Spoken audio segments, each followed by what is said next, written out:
this is Natasha from the Food Pantries. Welcome to our Chef's Challenge at our virtual Harvest Evening celebration. Let's see what's cooking.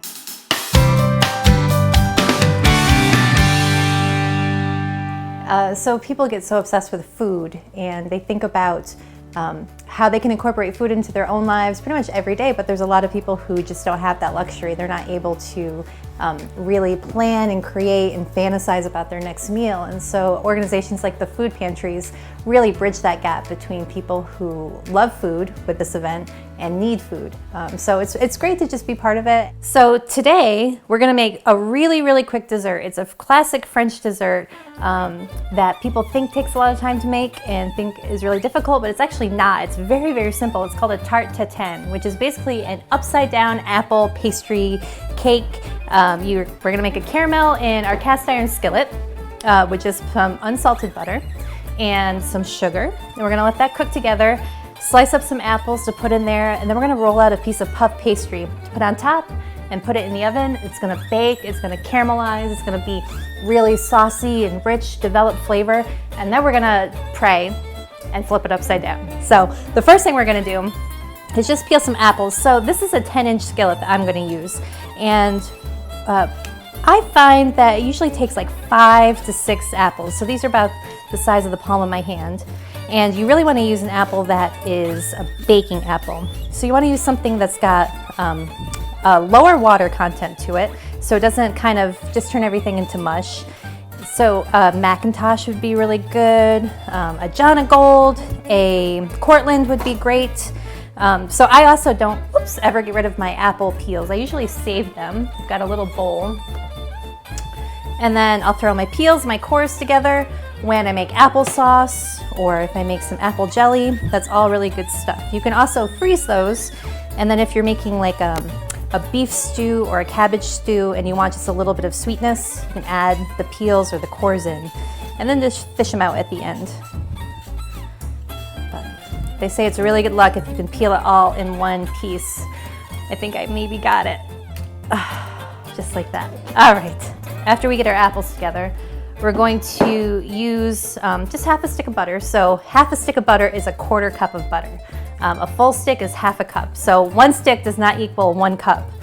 And we're gonna use unsalted butter because I like to be able to control how much salt is in everything. So I am actually going to add a little bit of salt. So right into my pan, I'm gonna put it over medium to medium-low heat. And then we're just gonna sprinkle some sugar on top. So just some good old white sugar.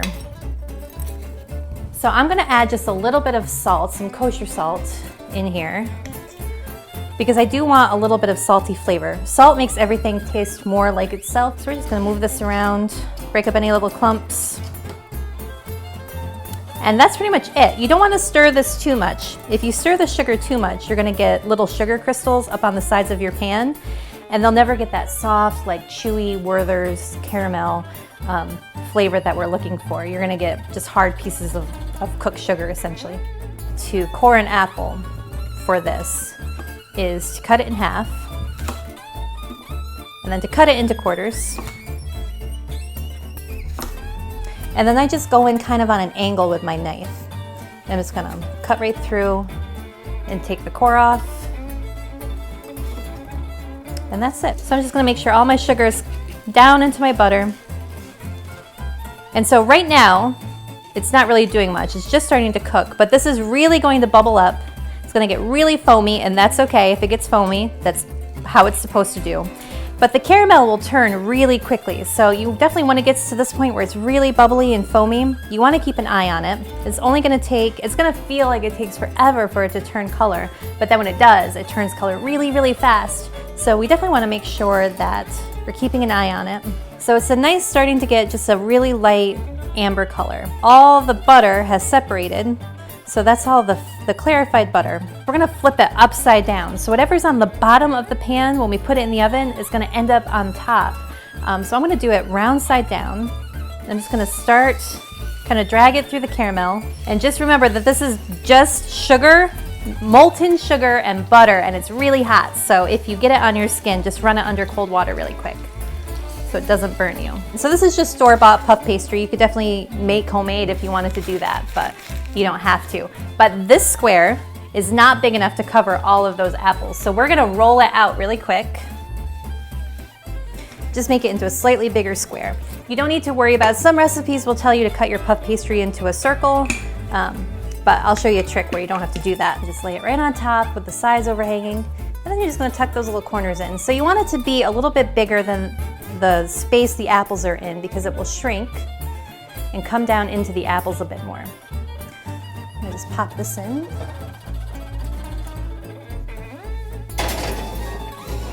So that's gonna cook towards the top of the oven for about 15 minutes because you want the puff pastry to really puff up. If you watch it in the oven, it's gonna start really flat. Then it's just gonna grow like this. All of those layers of butter and fat are just gonna expand in the oven. And then you're gonna move it after it's nice and puffy and golden brown on top. You're gonna move it down into the bottom rack of the oven and give it like another 5 to 7 minutes just so it solidifies. But you don't wanna flip that as soon as it comes out of the oven. You wanna give it like an hour. This is always scary. And we're gonna go 1, 2, 3. And then give it a whack on the bottom. Oh, it sounds hollow. That's a good sign. Just to loosen it up. Take a deep breath. And there it is. Beautiful. We did it. Mm-hmm. That's very good. Perfect. Needs ice cream, otherwise perfect. Thanks, Chef. I want to thank all of our chefs for sharing their creativity and talent at our annual Chef's Challenge. In its 9th year, Harvest Evening Celebration goes virtual. Join us Thursday, October 29th at 6 p.m. for our virtual VIP reception. You can join us by going to our website or by clicking the link above. You have the option of a virtual wine tasting, local chefs panel, or a beer and food pairing demonstration. Proceeds support our mission to address hunger in partnership with our more than 65 food pantries and the 65,000 people they serve each year. This would not be possible without the generous support of our donors. Thank you for making a local impact and hope to see you October 29th.